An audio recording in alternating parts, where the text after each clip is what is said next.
Hello friends, welcome back to my YouTube channel. अभी हम chapter 5 करेंगे जो कि क्लास 7th के लिए है। तो चैप्टर नंबर 5 है लाइन एंड एंगल्स। तो हमें ये चैप्टर शुरू करने से पहले कुछ डेफिनेशंस का पता होना चाहिए कि लाइन क्या कौन कौन सी होती हैं और एंगल्स कौन कौन से होते हैं।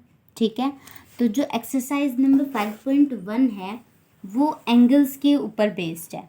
तो सबसे पहले हम एंगल्स के बारे में जान लेते हैं कि कौन कौन से एंगल्स होते हैं, किस किस तरीके से हम एंगल्स को ये बोल सकते हैं कि वो कॉम्प्लीमेंट्री है या सप्लीमेंट्री है। तो पहले हम वो जान लेते हैं, उसके बाद हम एक्सरसाइज शुरू करेंगे। ठीक है, तो देखो, एक होता है राइट एंगल, एक होता है एक्यूट एंगल, एक होता है ऑब्ट्यूज एंगल। राइट एंगल कौन सा होता है? 90 डिग्री का जो एंगल बनता है वो राइट एंगल होता है। 90 डिग्री का एंगल मीन्स जो बिल्कुल स्ट्रेट लाइन हो। ठीक है, ये वाला, ये जो बिल्कुल स्ट्रेट लाइन होती है अपवर्ड डायरेक्शन में, वो 90 डिग्री का एंगल होता है। जैसे अगर हम टाइम देखते हैं तो 12:03 ऐसे बोलते हैं ना, 12:15 हो गए या समथिंग। तो ये जो सुई है, इनके बीच में जो एंगल बनता है वो 90 डिग्री का बनता है। ठीक है, तो उसको हम बोलते हैं राइट एंगल। उसके बाद एक्यूट एंगल कौन सा होता है? जो भी 90 डिग्री से कम होता है।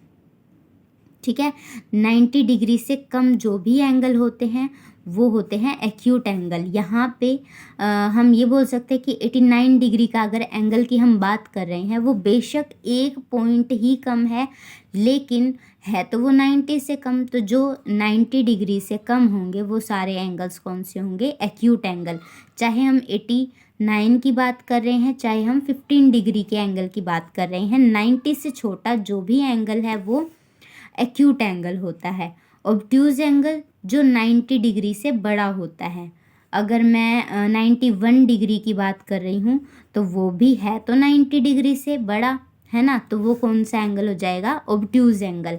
या मैं 91 बोलूँ या मैं एंगल 180 डिग्री बोलूँ, तो सारे वो तो हैं ही ना 90 डिग्री से बड़े। तो जितने भी 90 डिग्री से बड़े होंगे वो सारे ऑब्ट्यूज एंगल होंगे। ठीक है, आई थिंक ये चीज़ समझ आ गई होगी। उसके बाद हम बात करते हैं कॉम्प्लीमेंट्री एंगल्स कौन से होते हैं? कॉम्प्लीमेंट्री और सप्लीमेंट्री दो चीज़ हम यहाँ पढ़ रहे हैं। ठीक है, कॉम्प्लीमेंट्री और सप्लीमेंट्री, तो इनमें क्या है डिफरेंस? ज़्यादा नहीं है, दोनों सेम ही है एक तरीके से। अगर मैं कोई दो एंगल लूँ, ठीक है, और उनको ऐड करूँ, तो जो सम आएगा वो 90 डिग्री आना चाहिए। ठीक है, तो वो कौन से हो जाएंगे? कॉम्प्लीमेंट्री। सिमिलरली सप्लीमेंट्री कौन से होते हैं? अगर मैं दो एंगल लूँ और उनका सम करूँ और वो आ जाए 180 डिग्री, तो वो कौन से हो जाएंगे? सप्लीमेंट्री। ठीक है, आई थिंक समझ आया होगा। 90 डिग्री अगर आएगा दो एंगल्स को सम करने के बाद, ऐड करने के बाद, तो कौन सा है? कॉम्प्लीमेंट्री। और 180 डिग्री अगर आता है दो एंगल्स को ऐड करने के बाद, तो वो सप्लीमेंट्री। ठीक है, अब एग्जाम्पल लेते हैं। जैसे 45 डिग्री प्लस 45 डिग्री 90 डिग्री हो जाता है। ठीक है, 100 डिग्री और 80 डिग्री 180 डिग्री हो जाता है। तो ये वाला कौन सा है? सप्लीमेंट्री। और ये कौन सा है? कॉम्प्लीमेंट्री। तो अभी हम देखते हैं एक्सरसाइज को। ठीक है, find the complement of each of the following angles. हमें कुछ एंगल्स दे रखे हैं, हमें इनका कॉम्प्लीमेंट बताना है। कॉम्प्लीमेंट मीन्स, अभी हमने कॉम्प्लीमेंट्री पढ़ा, कॉम्प्लीमेंट्री के अंदर क्या है कि दो एंगल्स का सम क्या आना चाहिए? 90 डिग्री आना चाहिए। तो अभी हमें क्या निकालना है? 20 डिग्री का कॉम्प्लीमेंट निकालना है। तो हम क्या करेंगे? 90 में से 20 को माइनस कर देंगे तो 70 आएगा। तो ये 70 20 का कॉम्प्लीमेंट्री एंगल है या कॉम्प्लीमेंट है। ठीक है, अगर कन्फ्यूज़न है तो हम इन दोनों को ऐड करके भी देख सकते हैं। 20 डिग्री प्लस 70 डिग्री कितना होगा? 90 डिग्री। तो इसका मतलब वो क्या है? कॉम्प्लीमेंट्री एंगल्स हैं। 63 के लिए कॉम्प्लीमेंट्री क्या होगा? 90 में से 63 माइनस कर देंगे तो 27 आ जाएगा। ऐसे ही 57 के लिए देखेंगे तो 90 में से 57 को माइनस करेंगे तो क्या आएगा? 33। अब क्वेश्चन नंबर 2 देखते हैं क्या है। Find the supplement of each of the following angles. हमें सप्लीमेंट निकालना है। सप्लीमेंट भी हमने अभी पढ़ा है, जिसका सम क्या हो? 180 डिग्री, है ना। तो अभी 105 का सप्लीमेंट क्या होगा? 180 में से माइनस कर देंगे 75 हो जाएगा। ऐसे ही 87 के लिए 180 में से 87 को माइनस कर देंगे तो क्या आ जाएगा? 93। और 154 में से क्या करेंगे? 180 माइनस करेंगे 180 को 180 में से 154 अगर हम माइनस करते हैं तो हमारा सप्लीमेंट्री एंगल आ जाता है 26, जो किसका सप्लीमेंट है? 154 का सप्लीमेंट है। ठीक है। उसके बाद क्वेश्चन नंबर 3 देखते हैं क्या है।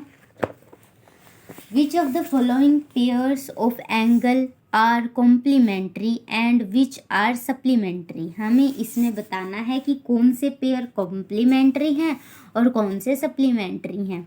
ठीक है। तो कॉम्प्लीमेंट्री और सप्लीमेंट्री को देखने के लिए क्या किया था? दोनों को सम किया था। जो 180 डिग्री आता है तो वो सप्लीमेंट्री है और जो 90 डिग्री आता है वो कॉम्प्लीमेंट्री है। तो इन दोनों को सम करेंगे तो क्या आएगा? 180 डिग्री सप्लीमेंट्री है। 63 प्लस 27 करेंगे तो 90 कॉम्प्लीमेंट्री है। 112 प्लस 68 180 सप्लीमेंट्री हो गया। ये अभी मैंने एग्जांपल लिया ही था। 80 plus 10 is equals to 90 degree, वो भी क्या हो गया? कॉम्प्लीमेंट्री। ठीक है। यहाँ तक बहुत इजी क्वेश्चंस थे। उसके बाद देखते हैं find the angle which is equals to its complement. क्या बोल रहा है? हमें एंगल फाइंड आउट करना है। फाइंड द एंगल, कौन सा एंगल फाइंड आउट करना है? विच इज इक्वल, जो कि बराबर है किसके? इसके कॉम्प्लीमेंट के। कह रहा है कि हमारे पास दो एंगल हैं, हमें एक ऐसा एंगल फाइंड आउट करना है जो उसके कॉम्प्लीमेंट के बराबर है। ठीक है। तो हम लेट कर लेते हैं एक्स क्या है? हमारा एक एंगल है। ठीक है। अब क्या बोल रहे हैं कि कॉम्प्लीमेंट भी बराबर है, तो complement of this angle is also x. दोनों एक्स एक्स हो गए। अब हमें पता है कि कॉम्प्लीमेंट्री के लिए क्या चीज़ देखनी होती है? दोनों का सम, है ना। दो एंगल्स का सम क्या आना चाहिए? 90 डिग्री आना चाहिए। तो x प्लस एक्स, हमने एक x माना था हमारा जो एंगल, और दूसरा कॉम्प्लीमेंट, दोनों को ऐड करेंगे 90 डिग्री आना चाहिए। x plus x 2x is equals to 90 degree, x is equals to 90 degree. अब देखो ये दोनों मल्टीप्लाई में है ना। 2 मल्टीप्लाई x है। अगर ये लेफ्ट हैंड साइड में मल्टीप्लाई में है तो राइट हैंड साइड जब जाएगा इक्वल के इस तरफ जब आएगा तो वो डिवाइड हो जाएगा। ठीक है। तो जब हम इन दोनों को कैंसिल करेंगे तो क्या आ जाएगा? 45 डिग्री। तो हमारा जो x हम लेट करके चले थे वो कितना है? 40 डिग्री। अब 45 प्लस 45 कितना होता है? 90 डिग्री, है ना। तो दोनों एंगल्स बराबर हैं एक दूसरे के, यही चीज़ हमें फाइंड आउट करनी थी। सेम यही है, find the angle which is equals to its supplement. अब सप्लीमेंट देखना है, हमें एंगल फाइंड आउट करना है जो कि इक्वल है उसके सप्लीमेंट के। वही प्रोसीजर है, एक्स हम एंगल मान के चलते हैं, उसका सप्लीमेंट हमें उसके बराबर लेके चलना है। ठीक है। सप्लीमेंट के लिए हम क्या करते हैं? दो एंगल्स का सम 180 डिग्री, है ना। तो sum of supplementary angles is 180 degree. x plus X is equals to 180 degree. यहाँ से 2x 180 डिग्री और x is equals to 180 degree by 2, क्योंकि यहाँ पे मल्टीप्लाई था, इधर आके डिवाइड हो जाएगा। 90 degree is equals to x। ठीक है। दोनों आ गए, मतलब अगर एक x 90 डिग्री है तो दूसरा भी तो बराबर ही है ना। सप्लीमेंट्री एंगल्स जो हम लेके चल रहे हैं वो भी तो x ही है, तो वो भी क्या हो जाएगा? 90, यानी 90 प्लस 90 कितना हो गया? 180 डिग्री। ठीक है। सप्लीमेंट्री के लिए हम क्या करते हैं? दोनों का सम 180 डिग्री करते हैं और कॉम्प्लीमेंट्री के लिए दोनों का सम 90 डिग्री होना चाहिए। यहाँ तक समझ आ गया। उसके बाद क्वेश्चन नंबर 6 क्या बोल रहा है कि हमारे पास एक फिगर दे रखी है, एंगल 1 और एंगल 2 है उसके अंदर, वो दोनों सप्लीमेंट्री एंगल्स हैं, ठीक है। अब अगर एंगल 1 इज डिक्रीजेज, अगर एंगल 1 को डिक्रीज कर दिया जाए यानी घटा दिया जाए, what changes should take place in angle 2, तो एंगल 2 में कौन से चेंजेस आएंगे, so that both the angles still remain supplementary. लेकिन जो चेंज आएंगे वो ऐसे आएंगे कि जो ये दोनों का सम होगा वो अगेन सप्लीमेंट्री ही रहेगा। अभी देखो ये 180 डिग्री बना रहा है ना पूरा, है ना, ऐसे एक एंगल बनता है वो 180 डिग्री का होता है। एंगल 1 और एंगल 2 को ऐड करेंगे तो भी 180 डिग्री आएगा। यहाँ पे एंगल 1 जो है वो बड़ा है और एंगल 2 छोटा है। ये बोल रहे हैं कि अगर मैं एंगल 1 को कम कर दूं तो एंगल 2 में क्या चेंज आएगा, लेकिन वो दोनों फिर भी सप्लीमेंट्री रहने चाहिए, ठीक है। तो देखो एंगल 1 प्लस एंगल 2 180 डिग्री होगा, सप्लीमेंट्री बोल रहा है। अगर एंगल 1 को डिक्रीज कर दिया जाए by some degree, for example अगर मेरे पास ये है 120, ठीक है, और ये है कितना बचा 60 डिग्री। अब ये बोल रहा है कि अगर मैं इसको कम कर दूं, मान लो मैंने इसमें से 60 ही माइनस कर दिया, मैंने 60 का इसको बना दिया, जो एंगल 1 था उसको मैंने 60 का बना दिया, मतलब 60 क्या किया, माइनस किया है। अगर मैं इधर 60 माइनस कर रही हूँ तो इधर मुझे क्या करना पड़ेगा कि वो एंगल चेंज ना हो, तो मुझे 60 डिग्री ही ऐड करना पड़ेगा इधर की साइड, तो वो क्या हो जाएगा 120 डिग्री, है ना। तो वो सप्लीमेंट्री तो रहेगा, सेम ही रहेगा। तो ये बोल रहा है कि अगर मैं एंगल 1 डिक्रीज कर देती हूँ सम डिग्री से, किसी कुछ भी डिग्री लेके, अगर मैं 1, अगर ये 119 डिग्री बना रही हूँ ना तो 1 ही ऐड करूँगी मैं दूसरी side, then angle 2 will also be increase by the same degree. मतलब ये बोल रहा है कि जिस डिग्री से एंगल 1 को मैंने डिक्रीज किया है उसी डिग्री से एंगल 2 को इंक्रीज करना पड़ेगा, है ना। मतलब एंगल 1 को अगर मैंने 60 डिग्री से कम किया है तो एंगल 2 को मुझे 60 डिग्री से ही बढ़ाना पड़ेगा, तभी वो सप्लीमेंट्री रह सकता है।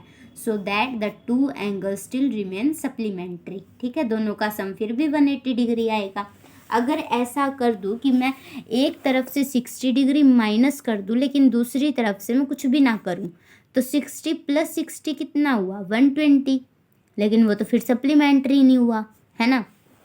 आई थिंक ये चीज़ समझ आ गई होगी। दोनों का सम 180 डिग्री रखने के लिए जिस डिग्री से मैंने इधर वाले एंगल को कम किया है उसी डिग्री से दूसरे एंगल को बढ़ाना पड़ेगा। तो ये था इसके अंदर। कैन 2 एंगल्स, क्वेश्चन नंबर 7 है, can 2 angles be supplementary if both of them are acute, obtuse और राइट। ये पूछता है कि अगर 2 एंगल्स लूँ क्या वो सप्लीमेंट्री होंगे अगर वो दोनों एक्यूट हैं, अगर वो दोनों ऑब्ट्यूज है और अगर वो दोनों राइट हैं। एक्यूट एंगल हमें पता है क्या होता है, 90 डिग्री से कम, लेस देन 90 डिग्री, है ना, 90 से कम होता है। मैं मान के चलती हूँ कि 89 डिग्री में ले रही हूँ, ठीक है। हमें क्या देखना है, सप्लीमेंट्री। 89 प्लस 89 कर देते हैं, चलो क्या होगा, 9 प्लस 9 8, पावर 1 16 और 17, तो ये एंगल बनेगा। ये तो नहीं हुआ सप्लीमेंट्री, है ना। 90 से बड़ा नहीं ले सकते, 90 नहीं ले सकते, दोनों एक्यूट होने चाहिए, ठीक है। तो जो भी एंगल बनेगा वो इससे तो कम ही कम बनेगा, तो ये दोनों सप्लीमेंट्री नहीं हो सकते, नो। अब ऑब्ट्यूज देखते हैं। ऑब्ट्यूज क्या होता है, 90 से बड़ा। ऑब्ट्यूज क्या होता है, 90 डिग्री से बड़ा। अगर मैं 91 डिग्री ले रही हूँ, 91 प्लस 91 कितना होगा 2, और ये होगा, ये तो हमेशा 180 से बड़ा आएगा, है ना, 180 डिग्री से बड़ा आएगा। ऑब्ट्यूज एंगल हमेशा, चाहे मैं ये तो सबसे लीस्ट लिया है मैंने, 90 से एक ही तो टर्म ऐड की करी है इसके अंदर, 91। अगर 92 लूँ तो इससे भी बड़ा आएगा, 93 लिया तो इससे भी बड़ा आएगा, तो 90 से तो कम हम ले नहीं सकते ऑब्ट्यूज एंगल के अंदर। तो ये दोनों भी क्या होंगे, सप्लीमेंट्री नहीं हो सकते। अब राइट एंगल की बात करते हैं। राइट एंगल कौन सा होता है? राइट एंगल होता है 90 डिग्री, 90 डिग्री का होता है। क्या दो राइट एंगल हमेशा सप्लीमेंट्री होंगे? बिल्कुल होंगे, 90 + 90 180 डिग्री, है ना। तो ये दोनों तो हमेशा ही क्या होंगे, सप्लीमेंट्री। लेकिन ये दोनों एक्यूट और ऑब्ट्यूज कभी भी सप्लीमेंट्री नहीं हो सकते। अगर वीडियो समझ आई हो, क्वेश्चन समझ आए हों और वीडियोस पसंद आई हों तो please like, share and subscribe. Thank you.